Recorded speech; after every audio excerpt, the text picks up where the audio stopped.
Welcome back to the channel, everyone. This is Kevin with Everglades Canine Academy, and today I'm working with the beautiful chocolate Labrador, Rascal.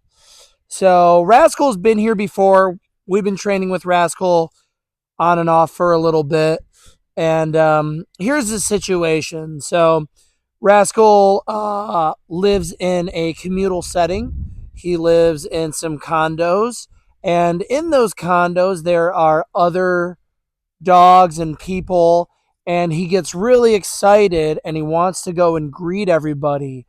And there's been a couple times where he was successfully able to get away from his owners while on leash and run up to other guests in the condo. And we just kind of want to address that issue because he needs to be able to stay by the owner's side when they're walking on leash. And he also, if he does happen to get away, he also needs to recall back before he gets to the other dogs or whatever he's excited about. So he really needs to be conditioned to stay by his owner's side. Now, at a young age, his owners did condition him to an eCollar, and they requested that I recondition him back to his old eCollar, which I think is going to be a good fit for their situation. Um, so we are working with the Easy Educator. It's the 900 series. It's the same company that makes the mini educator that I always use. And that's the remote. That's what the remote looks like. So anything off of the educator brand is going to be something I recommend. This is actually, you compare this to two different collars, but Rascal just needs the one. So this may be a little more difficult to translate onto the camera, um, because you're not going to be able to hear when I'm stimulating him through the remote. I'm going to try to verbally tell you when I'm doing it. I know some devices you can pair a speaker to this phone and it makes like a beeping noise every time you use the stim, which is really good to help people hear when you're pressing the button, when the trainer's pressing the button. It's for demonstration purposes. So basically, you pair a speaker to the remote, and when you press the button, the speaker makes a beeping noise. So your clients or whoever you're training can hear when the e-collar's going off. That does really help. I don't have that technology yet. Uh, so I will do my best to tell you when I'm stimming. I'll probably just say stim, stim, stim. And then you, the audience, can hear when I'm actually using the remote. And I am, for Rascal's training, I've kind of been thinking of how I want to do it with the e-collar. What I'm basically going to do, look at how good of a boy he is. He's such a good dog. I love Labradors and retrievers in general. And but he just gets a little excited when he sees other dogs, and we just need to get him back to his owners as quick as possible so they don't have, an instance where they might have to move out of their condo or whatnot. Um, so that's kind of what we're working with. But I don't think I'm going to use any recall commands with him. So I'm not going to tell him to come. I'm not going to yell his name and then stim, which I usually do. I think I'm going to go strictly nonverbal because uh, I don't want his owners to have to do more work. My owners are lovely and they're retired. So some things may be more difficult than others for them to accomplish. So really what I want to do is I just want them to be able to press the button and Rascal comes back to them. I don't want them to have to yell for Rascal or anything like that. So I'm going to do a lot of things with Rascal nonverbal. He already knows his recall command very well, but I think in those excited moments when he sees another dog and he's running away from his owners, I don't think he hears them if they're calling him back. So this is where the e-collar can really help them. We just need to condition Rascal a little bit. And I'm hoping that some of his muscle memory from when he was a puppy returns. And but we're gonna start here in my front yard, my training facility. We're gonna start where it's nice and quiet, and I'm basically just gonna condition him to whatever number um, he starts reacting to it. And then when he looks at me, I'm gonna stop stimming and I'm gonna reward him. He's a very food motivated dog. I literally just gave him a couple pieces of kibble and he is just politely sitting for me, waiting for the next piece of kibble.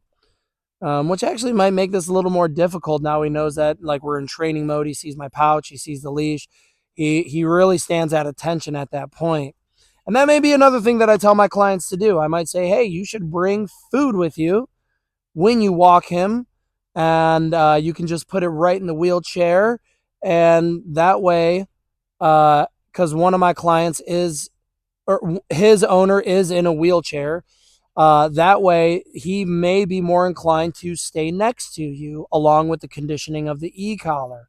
So, and we know in dog training, it's a game of value. When he's running to try to play with other dogs, other dogs are very valuable. So you have to do things to make yourself more valuable as the owner. Now, if you have questions about how to pair this and how to put it on the dog, there are proper ways on applying this equipment to your dog and how they wear it and where they wear it and how tight it should be. You can look at my previous video. I do have a previous video of me taking my time and showing you how to actually put this on. So with that said, I'm just going to kind of continue to get into this training exercise. This is the first time I'm working with Rascal with his e-collar. It's not the first time that he's had it on, but it's the first time that I'm working with him. So I'm going to start it like every other practice that an e-collar conditioning exercise starts with. Notice I have him on leash. That's one of the most important things. If he's not responding, I'm going to guide him with the leash, and that's how we tell him that I am stimming you, come back to me, is that we use the leash to force him to come back. Very important part. Don't skip the leash when you're pairing your dog to the e-collar. So we're going to just begin everything like it's the very first time he's using it for me. Like I said, I'm going to kind of be talking through to try to explain it to you on video, but I'm not going to give him any commands. I'm going to strictly use pressure. Okay, pressure means when I stim this, it's going to stimulate the e-collar, and that's going to put pressure on him to come back to me. So the reward is when he's coming back to me, I stop stimming him and the pressure comes off. So basically there's no sensation, and that's the reward. That's what I mean by applying pressure. If I'm stimming and he's not coming to me, I'm applying pressure through the E stimulation, and I'm going to apply pressure to the leash. See, pressure. He knows that, right? I'm going to put pressure on him both ways to get him to come to me. And then once he starts coming to me, all pressure comes off. No more pulling on the leash, no more stimming on the e-collar. And when he gets to me, he's going to get a reward. That's how we condition dogs to recall with the e-collar, right? Very first lesson with e-collars should be eye contact and recall. And then the pressure comes off. So when you hear me talking about, oh, I'm going to apply pressure, I'm stimming him, I'm applying pressure, I'm going to turn the pressure off once he starts recalling to me. Okay, and then from there, it gets a little bit more in depth. If he's far away and I'm putting pressure on him and he starts coming to me, but then he veers off because he sees something, I'm going to apply the pressure again until he's beelining it to me. Once he's coming towards me, then the pressure comes off, right? So we're building associations through pressure, and the reward itself is going to be the relief of that pressure. And then obviously I'm going to be feeding him when he gets to me because that's an incentive for him to learn faster. All right. So that's basically how you start using the e-collar to get recall off of your dog. And then obviously if you're like building verbal commands, you're going to say, Rascal, come. And then if he doesn't come, you're going to start using e-stim. But I think for his purpose, I don't even want to go into verbal commands. I want to do strict pressure. I don't even want my clients to have to say anything. If he gets too far, they just hit the stim and he comes back to them. And that's what I'm trying to achieve. So one of the problems that I have sometimes when I'm e-collar training dogs is they don't get distracted enough. I've been training with Rascal for a long time, so he's like really, once I start training, he is like at attention. He's engaging with me fully. Even through my ramblings and my monologuing here, he's literally just sitting in a perfect sit, staring at me, making eye contact. Good boy. He's waiting for that reward. No, you sit. Good. Good boy. There we go. So what I need to do is I need to get him disengaged with me. I'm not going to tell him anything. I'm going to stop feeding him. I hope you guys can see, I'm just going to start walking around my yard, and I want him to just get a little distracted. I actually should have my dog out here, but he's inside right now. So we'll just try it without Hudson, and I'm just going to kind of walk around. Come on. I'm just going to walk around, and I'm going to try to cue you guys when I'm stimming. So actually, you know what? I'm actually getting ahead of myself. What I'm going to do is I'm going to start the very first thing you should do when you have an e-collar is actually find the dog's level. So basically you start at 1, you stim, you go to 2, you stim, you go to 3, you stim, 4, 5, 6, 7, until you see the dog feeling the stimulus. This part can be kind of difficult. This is really, if you don't have an observant eye, this is where you should really contact a trainer before you do e-collar work. But basically what I'm going to do is I'm going to move up the levels until I see that he feels the stim.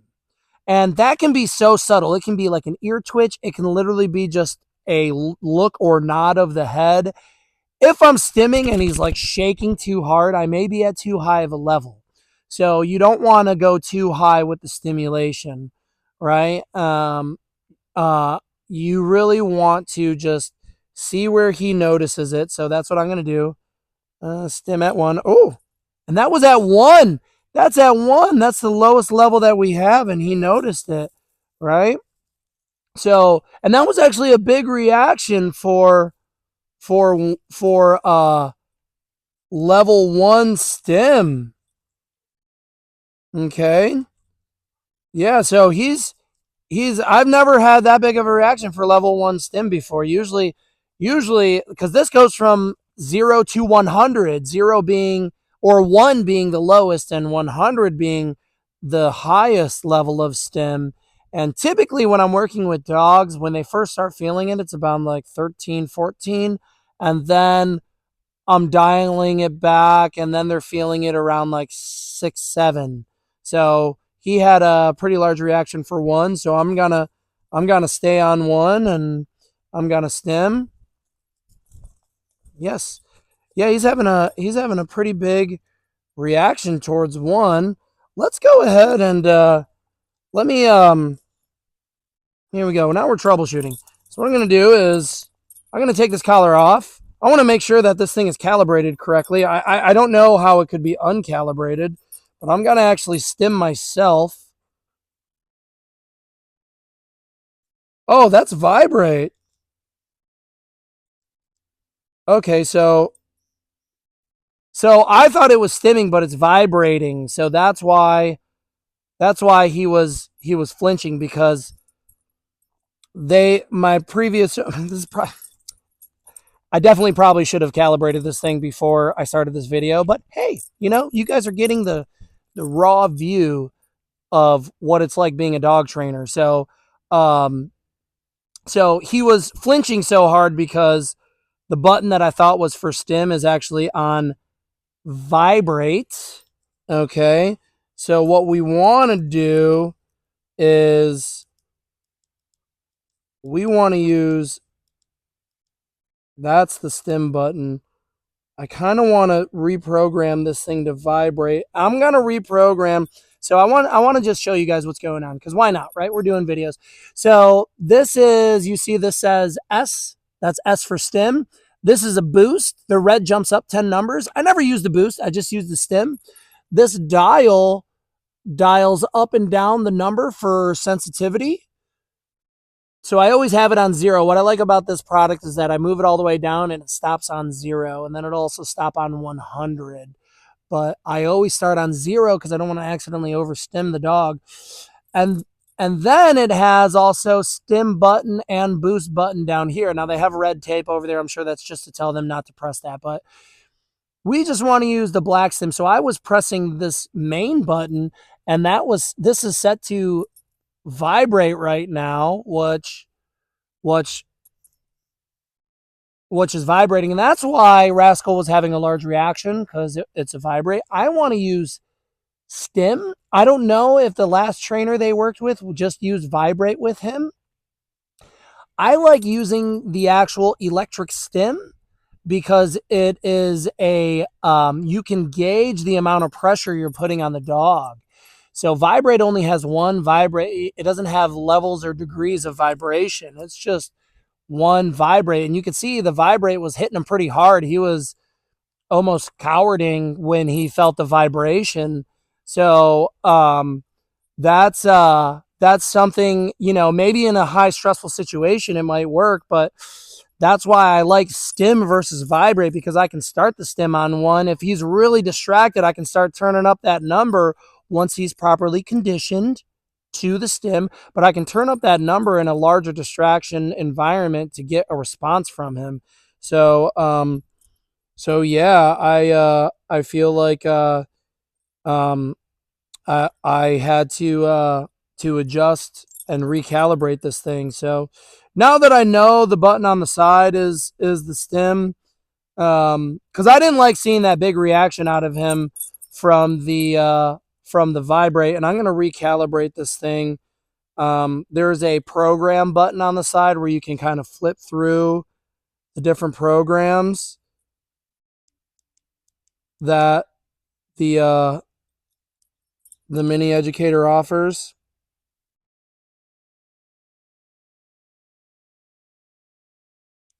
Mono. Let's see. Okay, I think now I've done that. So if you have this product and you don't know how to use it, you have to hold down the P button right there that says program, and then you hit the button you want to program. So I like that big button to be the stim. So I had to hold down the P, and around the face, I don't know if you guys can see that, but around the face it has MVCT. And those are all different stimulus. You have mono continuous and vibrate, which is V. So M is mono, C is continuous, V is vibrate, and T is, I don't know what T is, but I'll probably never use T. I'm not sure if T means boost or not. I'm actually curious. I should probably find out what T means. But here we go. Now I think I have everything right. So to not do a disservice to our dogs, I always test the product on myself. And if anybody's getting into eCollar training, you should test the eCollar on yourself. You should feel what it feels like before you put it on your dog. All right. And that's not anything of like torture. You should just know what it feels like. A lot of people have a misconception about e-collars. They call it shock. Am I going to shock my dog? I'm going to use a shock collar and shock my dog. And it just sounds so nasty. And it's really not a shock. It's not like a taser or a cattle prod or something that, you would use in self-defense. It is a muscle stimulator. So it still provides an electrical current, but it's not anything that will like knock your dog out or like make them go stiff and fall over. It's not like that at all. It's a stimulus. So what you want to do when you test it is it has these metal nodes that go around the dog's neck, these 2 nodes right there. You hold that in your palm, make sure they're touching skin, and you just stim and you move up in number. Move up in number until you can feel it, right? So now I'm at 5. Now I'm at 8. I'm at 9. I still can't feel it. I'm at 10. All right, 14. I can feel it at 14. All right, so now I know the stim is working. Okay. And the other thing I need to do is apologize to Rascal. Oh, I'm sorry, buddy. I didn't mean to hit you with the vibrate. I didn't mean to hit you with the vibrate. All right, good boy. Who's a good boy? Oh, yeah. Rascal's such a good boy. Okay, so now that we have our eCollar correctly calibrated, we can go ahead. Let's put it back on Rascal, and we can go ahead and start with getting his number dialed in. Okay, that's going to be the first order of business here. When I had it on him last time, it was a little loose. The other thing about these e-collars is that you do want them nice and snug around your dog's neck. You don't want it to be loose or dangling because those metal nodes need to make connection through the fur. They need to make connection through the fur, and I like it nice and high on the neck. And like I said, I have another video that I did showing how to put that together. So what we're going to do is, now that we have it properly calibrated, we're going to start with 1 and we're going to jump up. I'm actually just going to observe him. And another thing, oh man, e-collar work is so detail oriented. So you may think I'm doing like very little training right now, which I kind of am doing very little conditioning with the dog. But I think it's important to discuss these things and tell people that are trying to e-collar train. I've met a lot of people that are like just buy an e-collar off Amazon and they just like light their dog up when their dog is doing something bad. And that is not e-collar training. E-collar training takes a lot of conditioning and time and effort. So when I'm actually hitting the remote, I'm never pointing at the dog like a TV. My hands are always neutral. I don't want the dog to think that it's the remote. I've had so many clients that are like, oh yeah, we e-collar trained our dog. Now all I have to do is show the remote to the dog and the dog gets scared and stops doing what they're doing. And they think that that is some sort of miracle. And that's not. You've really just scared the shit out of your dog into an association where they see a remote and then they think, okay, now I'm going to have something bad is going to happen. And that's not how you train a dog, right? So we never want to point this thing at any dog while we're using e-collar training. We hold it neutral. I typically will just hold it right by my bum, hold it neutral, and then you begin, right? So you don't want the dog to be looking at you while you're pointing a remote, and the next thing you know, you pick up your cell phone and the dog is like, oh my god, I'm gonna get zapped, right? So we don't want that at all. So we want this to be a positive association thing, right? We want this to be, the dog feels a stimulus, comes running because they know they're going to get something good. They know the owner's communicating with them. It's just a little bit of assistance. Okay. So I'm just going to walk on. Rascal's kind of staging right now. I'm sure that come on, buddy. There we go. I'm sure that the vibration sensation was really not the most fun for him, you know, and you know, for you other trainers and animal enthusiasts that um, may come after me because I accidentally vibrated them, so be it. You're getting a good look at you know what a lot of people go through to get their dogs trained, right? Here we go. And his spirit is great. Okay, so I'm going to start with level 1 here. Come on, Rascal. Here we go. Level 1, stem. I got nothing yet. He doesn't feel it on level 1. I'm going to level 2. Okay, no reaction on level 2, so I'm stimming right now, no reaction. Going to level 3.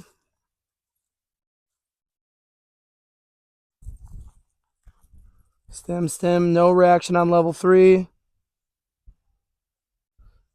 Going to level 4. Yes, there we go. I saw his head twitch just a little bit. He may have also felt it on 3 because he laid down, right? So he was feeling it at level 4, so let's stay at level 3. Yes, there we go. I know he feels it, so basically what I'm going to do is I'm just going to hit the stim, and then I'm going to mark yes and reward. Okay.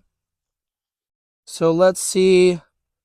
I kind of want him to go off. Now, eventually, we're going to get to the point where I'm going to try to take him out in public and do this because he's following me really nicely. So he's laying down now. So let's see if I can stim him, and I want him to come towards me. Okay. Oh, I didn't even stim. He's just coming towards me.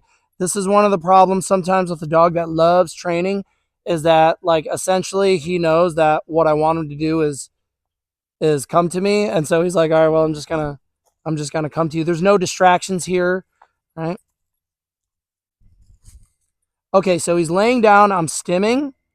But now I'm going to use leash. Stim. Yes, there we go. Because I don't want him to lay down when he feels the stim. I want him to. I want him to come with me, or I want him to recall and come to me.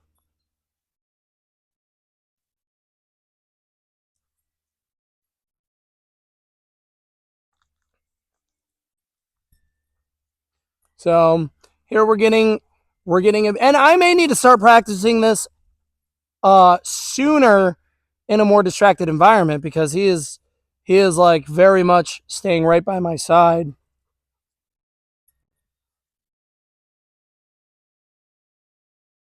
All right, I'm stimming. Yes, there we go.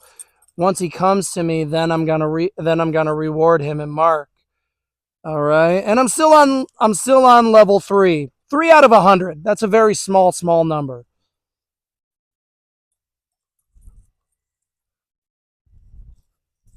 Here, I know what we can do. Let's distract him a little bit. All right, I have some kibble. I'm gonna. Oh my God! I went to go throw it down, and he literally just munched every piece of kibble in the air. You gotta love labs, you know. They just want to eat. They just want to eat. Here we go. Here we go. Let's put some of this kibble down here. All right, major distraction on the ground. All right, I'm gonna stim. I'm gonna stim. I'm stimming right now. I'm at 3. I'm gonna go to 4. I'm gonna go to 4. Yes, good boy. There we go. That's a good boy. Okay, so he knows food is over there. No itching. And I kind of want to correct him for itching because I don't want him to. I don't want him to itch off the eCollar. Okay, here we go again. So remember, I'm not using any recall. I'm going to go to level 4 now. Stim, stim, stim. Little pressure with the leash. Yes, there we go. Once he disassociates, there we go. That's how we're going to get him. That's how we're going to get him. Of course, if he's not distracted, come up with a distraction, right? That's great. Here we go. Boom. Go get it. Let him sniff. Okay. Now we stim. Yes. Good boy. All right. Now he's calling off right away. All right. Let's go over here and put some kibble over here. There we go. Let's go this way. Stimming. Stimming. Yes. Wow. He's really feeling it on 4. So maybe I'll turn it back down to 3. And remember, guys, at the end of the day, the number really doesn't matter. We kind of use that, like I use the numbers with my clients because, sometimes it's just like a base of like where you should be, but the number really doesn't matter. It's the level of distraction. So once you know your equipment, I don't even look at the number. I'll dial up depending on how distracted the dog is. I'll dial up the number or dial it down, right? So he was eating and I was stimming him on number 4 and he started to get like head shakes, just mild head shakes. So I think, okay, maybe that's too high of a level. Maybe we need to come back down to number 3 if he's eating, which is a pretty big distraction for him, and then still shaking his head on number 4. This is why eCollar work is, once you start understanding canine behavior more and, You build a little bit more confidence with association based training. This is where like eCollar work can just be great because it does make things nice and easy when you're working with them. Okay, so I'm not stimming yet. I'm gonna just go ahead and start stimming now. Stim. I'm stimming at 3, and I'm gonna put a little bit of leash pressure on him. Yes, good boy. And then when he makes eye contact with me, then I mark and reward. Okay, so this is really where we start the conditioning here. Go get it. Scatter it out a little bit. All right, on 3. Yes, good boy. Good. So I definitely can see that he's picking up the stim function on here. Um, I think this is going to be really good for him because, like I said, his clients or his owners really need the help uh, between their mobility, and he is a still a relatively young dog, and he's strong, right? So we need to give his owners a chance for success. And I think this e-collar will really help because this is cutting through the distractions. And if I can just condition him right, I'm going to turn it up to 4. Yes, good boy. And he comes marching right at me. There we go. All right, you guys. This video was a little bit more description heavy. I hope that you've enjoyed it if you're still watching at this point. Um, I'm going to be doing more conditioning with Rascal, and I'm going to try to film as much as possible so you guys can see this e-collar process. Hopefully it's really beneficial to all of the dogs out there because I've seen it done the wrong way a lot, and it really just sucks when the dogs are getting overcorrected and the owners don't know what they're doing. Yes. So, if you guys are interested in e-collar work, obviously the first thing I say is reach out to your local professional or call me, obviously. Um, but, you can find Everglades Canine Academy right online. I'm not going to solicit too hard. I feel like a lot of YouTube videos that I watch, not only am I having to skip through ads from YouTube, then I'm getting to the content creator and they're also trying to push their product or push their service. And I just feel like I get bombarded all day with like, buy this and do this and your life will be better. So I don't really want to do that too much on my channel, at least not yet. Um, but all I can say is that if you are struggling and you do need help with your dog, no matter what state you live in, I have clients all over the United States and some in Canada. You would be surprised at what like an hour-long phone call can do for you. So if you are struggling with training your dog, please reach out. Please feel free to like and follow my videos. I'm really just trying to put out education for you for the price of free. So, like I said, if you've been watching up until this point, I appreciate it. Um, and other than that, remember, happy training always. And we'll see you on the next video.